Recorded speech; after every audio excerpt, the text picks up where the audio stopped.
Over the next couple of chapters, I'll be showing you how to play the various instruments that are available in GarageBand. And I've divided them into three categories. There are touch instruments, smart instruments, and real instruments. Touch instruments are played by tapping the screen of your iPad, and they do require you to have a little bit of musical knowledge and a sense of rhythm, at least in the case of playing the drums. Smart instruments conform to the tempo and the key of your song, so they take a little bit less skill to play. You still need to have a little bit of musical knowledge and rhythm to play them as well. And real instruments are things like guitars or sounds out of the air that you might capture with a microphone, and we can record those with the guitar amps and the microphone recorder that's built into GarageBand. In this chapter, we're going to focus on the touch instruments, namely the keyboard, the drums, and the sampler. Let's start off by taking a look at the keyboard. The keyboard is actually 80 different keyboards, and you can access them by tapping the name of the keyboard you're currently on. In this case, the default is grand piano. And you can see that this is divided into several different categories. We have keyboards, classics, bass, leads, pads, and FX. Some of these categories actually have multiple screens within them. If you go into a category like leads, for instance, you'll see these two dots at the bottom, and you can actually swipe horizontally to open up another 8 different keyboards you can play with. So among the keyboards here, you'll find some of the most popular and signature sounds throughout pop and rock history. And each of these keyboards has a different look. For instance, if I select a synthesizer, you'll see an interface like this. If I go back to keyboards and select the organ, you'll see this. But these different looks aren't just for show. Each of these keyboards has its own set of controls and sounds. Let's start by taking a look at some of the settings that are common to almost all of the keyboards. I'm going to go back to the grand piano. Now we've already seen the grand piano in action. Again, you can just start playing the keys to play some music. But let's take a look at some of the controls that appear above the keyboard. First, we have our octave controls. Notice that the keys are labeled. We have C2, C3, and C4 in this case. C3 being middle C. But what if I want to play a little bit lower than what's currently available on the screen? In that case, we just use the octave buttons. So I can go down 1. Now it says -1 here. Notice that C2 has shifted to the center, and now I have a low C at the very far end here. And you can actually keep going all the way, in this case, down to -4. Now, you're going to get into some sounds that actually don't exist on real pianos, like that. So you probably will stay away from notes like that when playing the piano sound, but you might use them for, say, synthesizers. The same thing goes if you go all the way back up to the top, to +4. I'll have these ridiculously high piano sounds, which again might not sound too natural when you have a piano selected, but might sound okay when you're working with a synthesizer. To get back to the default location, just tap the middle between the two arrows and it takes it back to 0, putting middle C back in the center. But again, just keep in mind you can always just tap an arrow to go up or down while you're playing. The next switch we have is the sustain switch, and this mimics the sustain pedal found on regular pianos. Currently it's in the default or off position, the locked position, so when I play, I just hear the regular sound of the grand piano. If I switch this to the on or unlocked position, I'll hear the sound of the sustained piano. Now with it in that position, it's going to continue to hold down that sustained pedal sound, just as if I continue to hold down the pedal on a real piano. Another way you can work this is to press the sustain button. You notice it changes slightly in color to turn off the sustain temporarily. That's kind of like pressing up and down on the pedal on a piano. So I have the regular sound there when I release, then I have the sustain. This actually works the other way too, which might seem more natural if you're a piano player. Its default position is off, but as you're playing, you can work it with your left hand maybe as a pedal and hold it down when you want sustain. So the sustain pedal works either as a switch that leaves sustain on or off, or you can press down or release to mimic the action of a pedal on a piano. In the center of the controls, we have this button currently labeled glissando, and that just tells me the default behavior of what happens when I slide my finger horizontally across the keyboard. So currently I'm playing glissandos. If I tap that, it switches to scroll. So now when I slide horizontally, it actually moves the keyboard. And how you have this set depends on how you like to play. If you want to be able to play glissandos, you want to lock it into position by keeping it there. If you want to be able to scroll, for instance, if I were maybe playing a scale, I could slide over and get my last note. Now, on some keyboards, you'll see an additional setting. If I switch to, for example, a lead synth, just choose the simple lead. Notice it has 3 positions on it, and this one is currently set to pitch.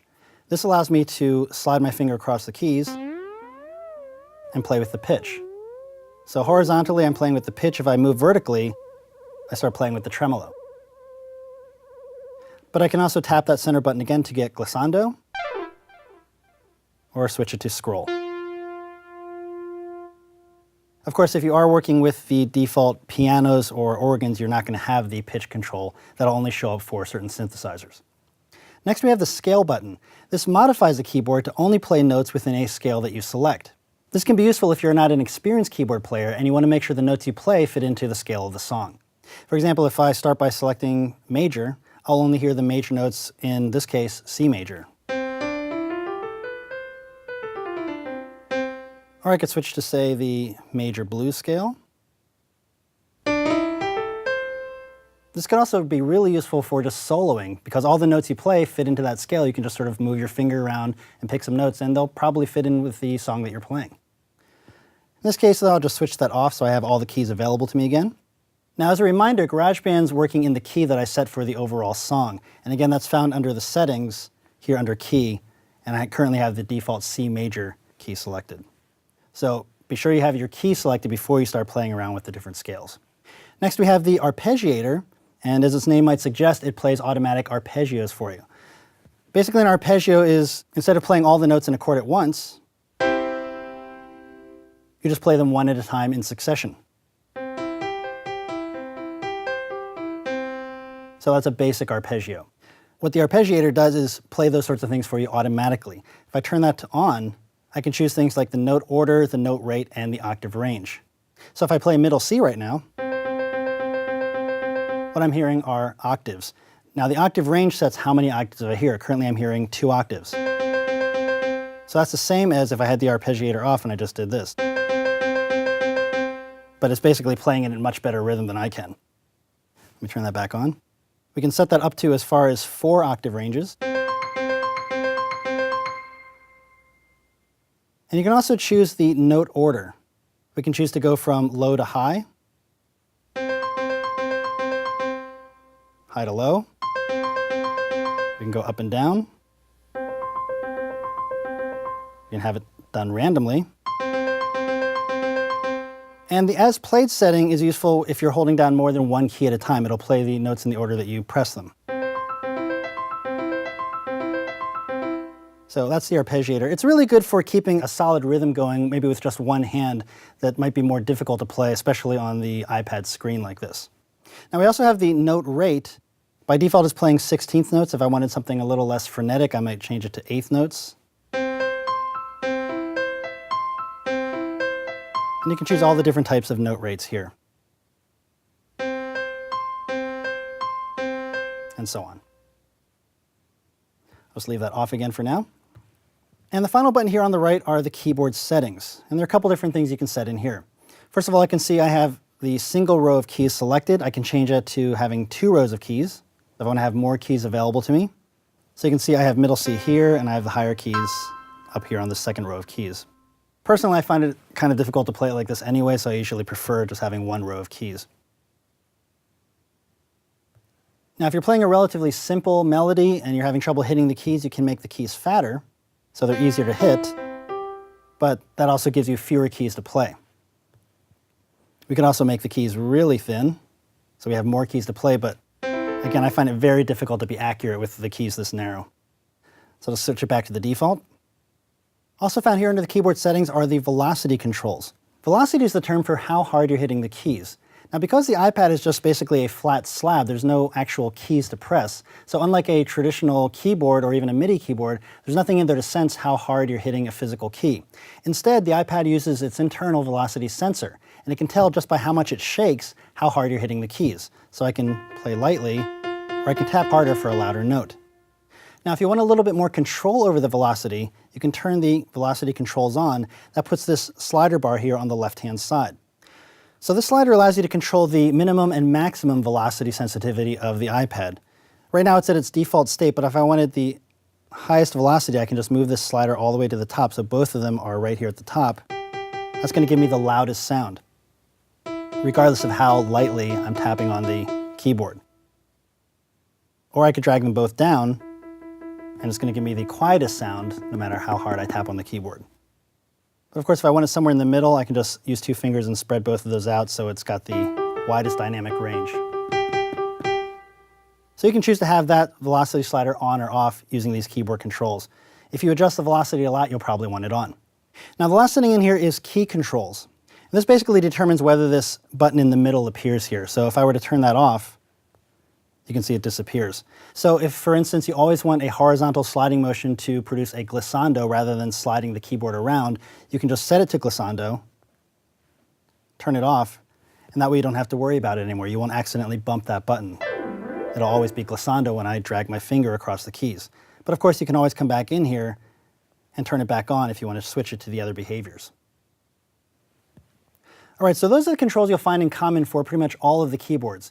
Now again, some of those keyboards will have controls specific to the type of sound they create. For example, if I switch to the rock organ again, you'll find things like the drawbars that you'll find on traditional organs to control the sound of the chorus. You've got the switches for percussion, chorus, and distortion. There's even a rotation bar here to adjust the speed of the little virtually rotating speaker inside here. So if I played a chord, I could speed that up or slow it down. But you can see we also have the same controls that we saw on the grand piano, octave controls, glissando, scale, and so on. We don't have a sustain pedal because organs don't have sustain pedals. If I switch to a synthesizer, we'll find a lot of standard controls that you'll find on regular synthesizers. They'll always usually have a pitch and modulation wheel to adjust pitch and the modulation. This particular one has the velocity slider. Again, but you can turn that on and off if you want to over here. And most of the synths will also have dials for things like cutoff, resonance, and attack and release. Now, these circular dials are controlled just by putting your finger on them and just dragging up and down. You can also do a rotating motion around them if you prefer, but I find it easier to just go up and down on these circular dials. Now, just in case these circular knobs aren't behaving the way you expect them to, you can go into your GarageBand settings. You'll have to go into System Settings,